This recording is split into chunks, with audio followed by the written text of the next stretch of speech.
Fair and Lovely වල අලුත් නම දැන් Glow and Lovely. Fair and Lovely දැන් Glow and Lovely.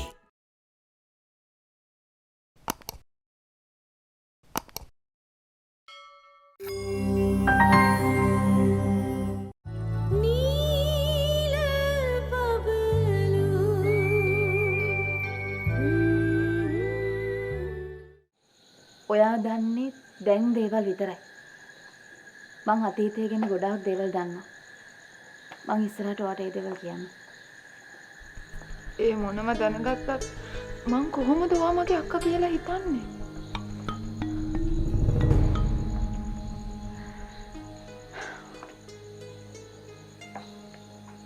ඇයි? ඔයාට ඒ තරමට මාවක් පිළිෙන්නේ? මං එහෙම දෙයක් අදහස් කරේ නෑ. එදා ඔයා මට නංගි කියපු දවසේ ඉඳන් මං තාම මේ වචනේ ගැන කල්පනා කරනවා. ඒක අමුතුම වචනයක්. හිතා ගන්න බෑ.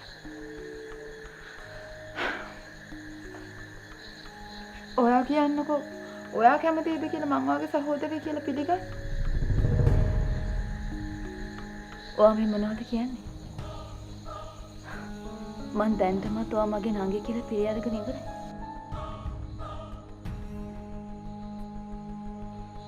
කුරුළු මැඩම් කියන්නේ වාසන. එන්ට කෑම කන්ට. අපි එන්න.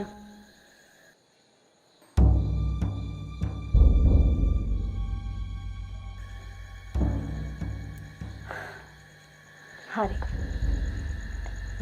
මගේ නංගි මට දැන් කියන්නකෝ මේ ප්‍රශ්නේ ඉවර වෙන්නේ කවද්ද කියලා. ප්‍රශ්නේ මොකක්ද? හරි.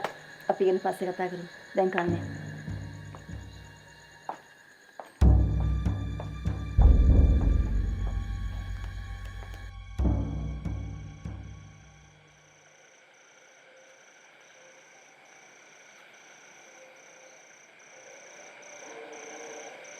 මහත්තයා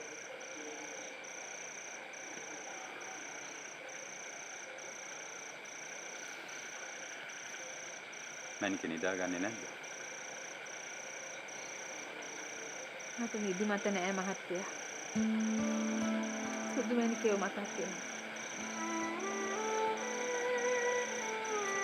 අපිට සුදු මැනික නැතුව ජීවත් වෙන්න පුරුදු වෙන්න වෙනවා මැනිකේ. අපි කොහොමද මහත්තයා ඒක කරන්නේ? කියපන් නැත්නම් ආවන අර මිනිහා කරගන්න එපා. කවුද මේකට මොන ඕඩර් එක දුන්නේ? කියපන්.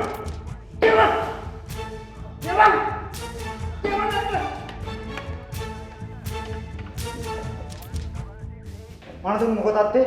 මූ කටක් කොල්ලන්නේ නැසත්. එදා මොකද සිද්ධ වුනේ?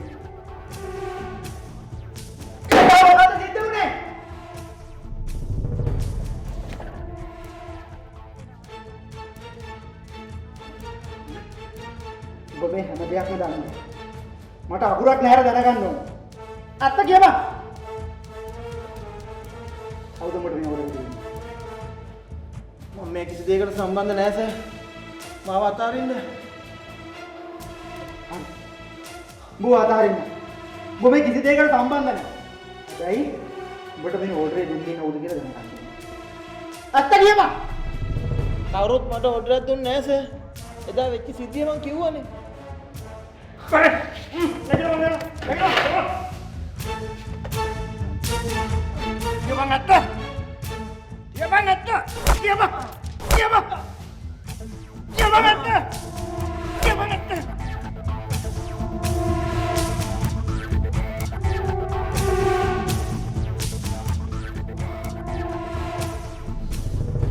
දැන්වත් ඇත්ත කියනවා.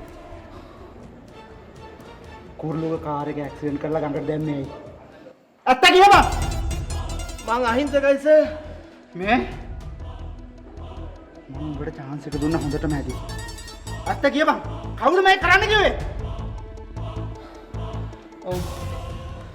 මං ඇත්ත කියන්නම්. මං හැම දෙයක්ම කියන්නම්. හරි. කියපන්. කවුද මේක කරන්න කිව්වේ? මට මේ දේ කරන්න කෙනෙක් බල කරා සර්. කවුද? කවුද? ඇලෙක්ස්. ඇලෙක්ස්. ඇලෙක්ස් මොකද කිව්වේ? කුරුළුව මරන්න කිව්වා. ඊට පස්සේ කුරුළුව මරන්න ඔබ මේ ඇක්සිඩන්ට් එක කරා. මං ඒකට කැමති වුණේ නෑ. ඊට පස්සේ උන් කිව්වා මං ඒ දේ කරේ නැත්තම් මාවයි මගේ පවුලේ අයයි මරනවා කියලා. මට මරණ තර්ජන තිබ්බා සර්. හරි. ඊට පස්සේ ඊට පස්සේ මං කාර් එක ගඟ පැත්තට හරවලා කාර් එකෙන් පැනලා බේරුණා. ඊට පස්සේ ඊට පස්සේ වෙච්ච කිසිම දෙයක් මන් දන්නේ නැහැ සර්. ඔබ හිතන්නේ ඔබ මේ කිව්ව සුරංගනා කතාව අපි විශ්වාස කරා කියලාද? හා? ඇත්ත කියපන්. ඔබ හදන්නේ මැරිච්ච ඇලෙක්ස්ට මේ හැම වරද්දක්ම පටවලා ඔබ නිදහස් වෙන්න. උඹට බෑ අපිව තම්බන්න. ඇත්ත කියපන්. මන් දන්න වෙන ඇත්තක් නෑ සර්.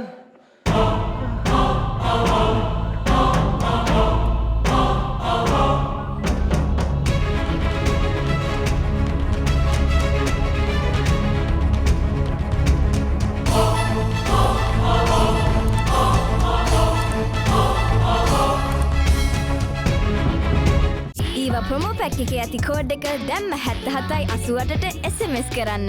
බිත්තර ප්‍රෝටීන් සහ නැචරල් ඔයිල් 5ක සාරෙන් Sunsilk soft and smooth.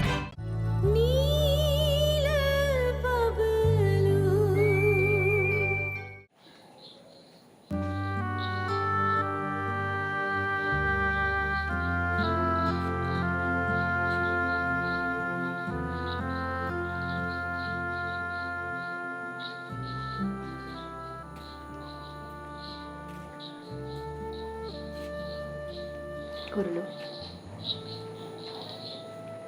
මං ආපු වෙලාවෙ ඉඳන් බලාගෙන හිටියේ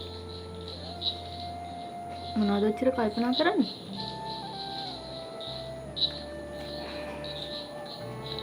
මොකක් හරි ප්‍රශ්නයක්ද මන් නැහැ කිව්වොත් ඒක ලොකු බොරුවක් නැන්ද?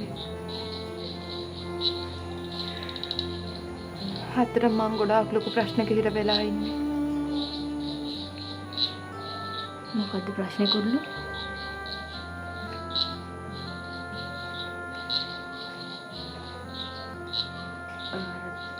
හිටපු ගෙදර මොකක් හරි ප්‍රශ්නයක්ද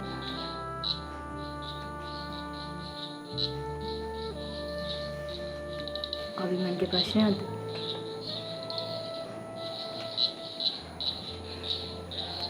මොකද්ද ප්‍රශ්නේ මට කියන්න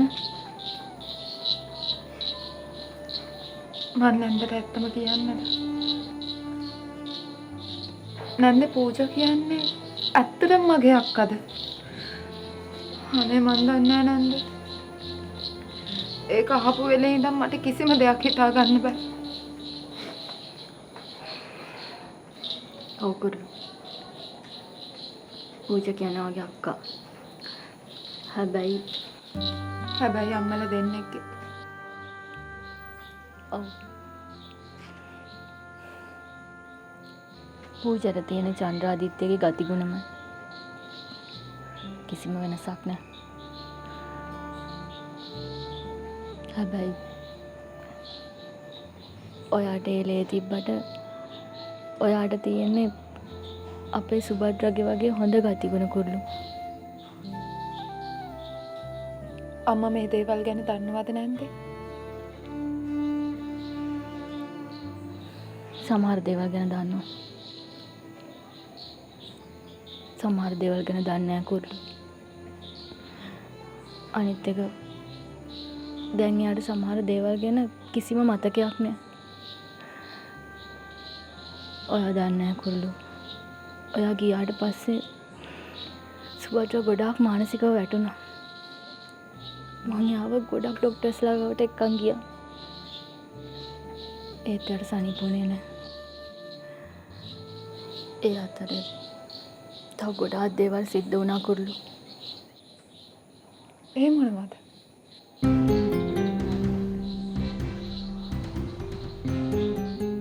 පූජා සුභද්‍රව රවට්ටගෙන අම්මා කියාගෙන ඇවිල්ලා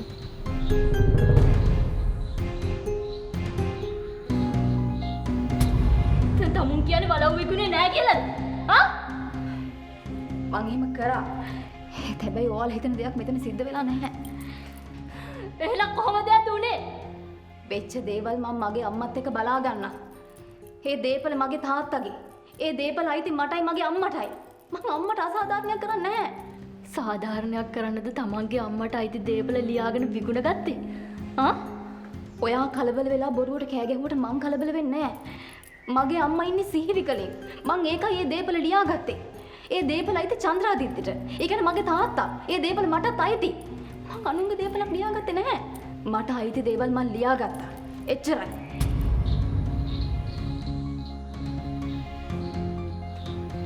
එහෙම සහෝදරියෝ ඉන්නවට වඩා හොඳයි කුරුළු තනියම ජීවත් වෙන එක. දැන් බලන්න සුබද්‍රට.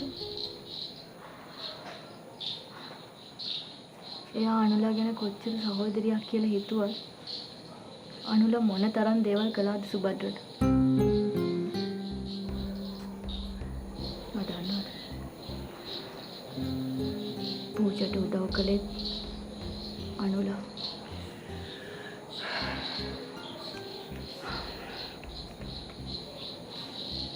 අතීතය ගෙවිලා ගිහලා ඉවරයි.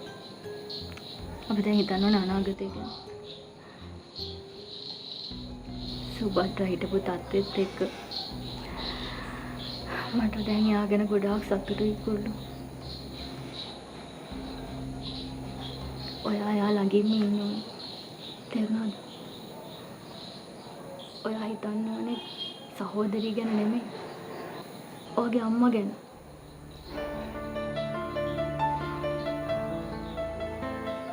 මම මේ දේවල් කියනකොට ඔයා මුකුත් හිතන්නේ නැහැ නේද? නන්ද දන්නවනේ මං එහෙම හිතන්නේ නැහැ කියලා. ඒත් පූජා කියන්නේ මගේ අක්කා නම්. එයා මගේම සහෝදරියක් නම්. අපි දෙන්නම හතරේ කරලා තියෙන එක්කෙනෙක්ට. එහෙම කොහොමද නන්ද වෙන්නේ? කම්ෆර්ට් මූඩියෙන් භාගයයි කලක් පවතින අලුත් පෙනුමයි.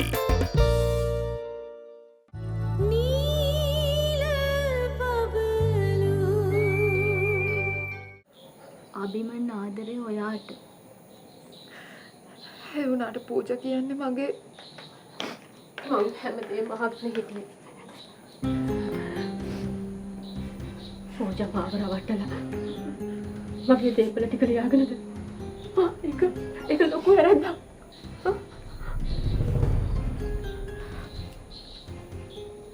ඔව් සුබද්‍රා. එයා දේපල ලියාගෙන විතරක් නෙමෙයි. ඒ ඔක්කොම විකුණලා. අනේ. මගේ දරුවට කියලා තිබුණේ එච්චරයි. ඒක මොන අපරාධයක්ද? කොහොමද එහෙම උනේ රෙස්මා? අඩන්න එපා සුබද්‍රා. මම ඔයාලට කිව්වනේ අපි හැම දෙයක්ම හිමීට ලබා ගමු. මගේ දරුවගේ දේපල ටික විකුණනකම් මම බලාගෙන හිටියද රෙස්මා? ඇයි මොකුත් කරේ නැත්තේ? ඇයි මොකුත් කරේ නැත්තේ?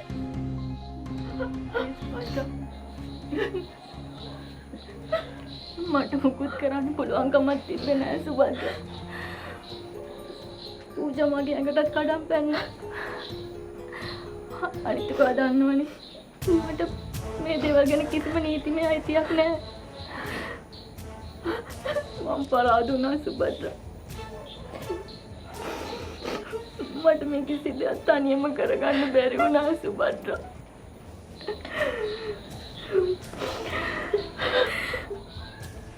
අනිත් එක මේ හැම දෙයකටම උදව් කළේ අනුලා. මගේ අක්කා? ඔව් සුබද්‍රා. අනුලා තාමත් පූජට උදව් කරනවා.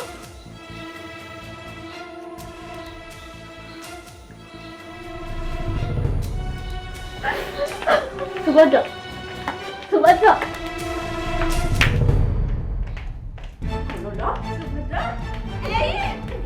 අනේ මේ රේෂ්මානේ හෙන්න මෙන්න පිස්සු මෙතන කාලේ තෝ මේ කියන්නේ මට පිස්සු තමයි මං වඩ මොකක්ද කරේ දැන් මොකුත් කරේ නෑ ඒත් මට පිස්සු හැදලා හිටිය කාලේ මගේ දේපල ටික පූජාට ලියා ගන්න උදව් කරාද නැද්ද කියනවා උදව් කරාද අනේ කවුදෝඩෝ මම එහෙම කරේ නෑ කිව්වේ මගේ සහෝදරි ඔඩිනකම සහෝදරි මම නැහැ ඔයා මගේ සහෝදරි නෙමෙයි මගේ සහෝදරි මේ වගේ පව් කරන්න කරන්නේ නැහැ මගේ සහෝදරි රේෂ්මා විතරයි ගෙන්දර දුන්නා නේද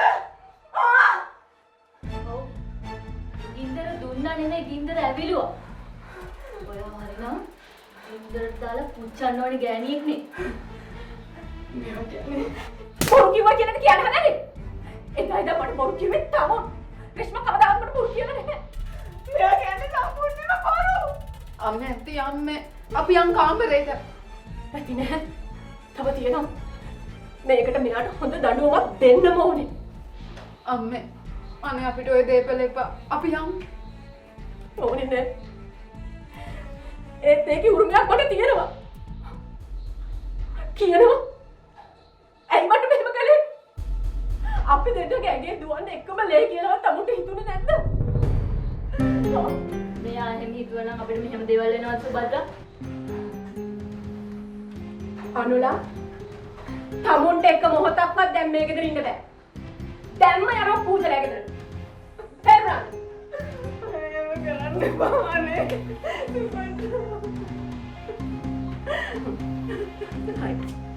දැන් යන්න ඕනේ රැවෙලානේ හැබැයි හෙට උදේ වෙද්දි මෙහෙන් යන්න ඕනේ ආයෙ මගේ ඇස් දෙකට පේන්න ඉන්න එපා තේරුණාද මම අතන දොරට ගියා මට යන්න දෙන්නේ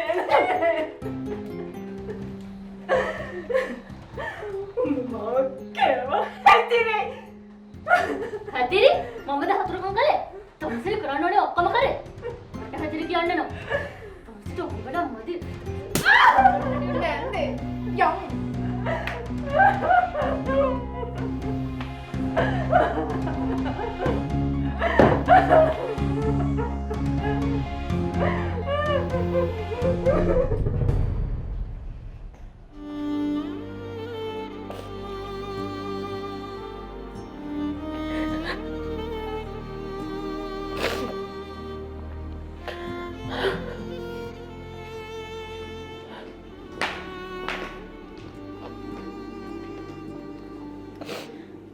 ඇයි අම්මේ මේ මං කැමති නෑ මගේ අම්මා නපුරු වෙනවට හොඳද මං කොහොම ඉවසන්නද දුව තමන්ගේ දරුවන්ට අයිති වෙන්න තියෙන දේවල් මෙහෙම විනාශ කරලා දානකොට මට ඒ කිසි දෙයක් එපා අම්මේ මට මගේ අම්මා ඉන්නවනේ මට ඒ ඇති මන් දන්නවා පුතේ මන් දන්නවා ඒත් මම හැමදාම ජීවත් වෙලා ඉන්නේ නෑනේ දවසක ඔයාගේ තාත්තා ගිය තැනටම මටත් යන්න වෙනවා එතකොට මේ දේවල් වාට ගොඩක් වටිනවා පුතේ මගේ අම්මා බය වෙන්න එපා මට ඒ හැමදේම ආයෙත් හම්බ කරගන්න පුළුවන් මන් දන්නවා පුතේ මන් දන්නවා ඔයා ගොඩක් දක්ෂ දරුවෙක් කියලා මන් දන්නවා ඒත් මේ රටේ ලෝකෙ මොන වගේ දේවල් සිද්ධ වෙයිද කියලා අපි කවුරුත් දන්නේ නැහැනේ ඒක ඇත්ත තමයි අම්මේ ඒත් එහෙමයි කියලා අපි රණ්ඩු වෙන්නේ නැතුව එක එක්කෙනා එක්ක ඔය නැති වෙච්ච දේවල් ගැන හිතන්නේ නැතුව ඉමු නැති වෙච්ච දේවල් ගැන හිතන්නේ නැතුව ඉන්න තිබුණා ඔයා ආවේ නැත්තම් මං එහෙනම් පිස්සුවේ වගේ ඉඳලා කිසිම දෙයක් ගන්න නැතුව බැරිලා යනවා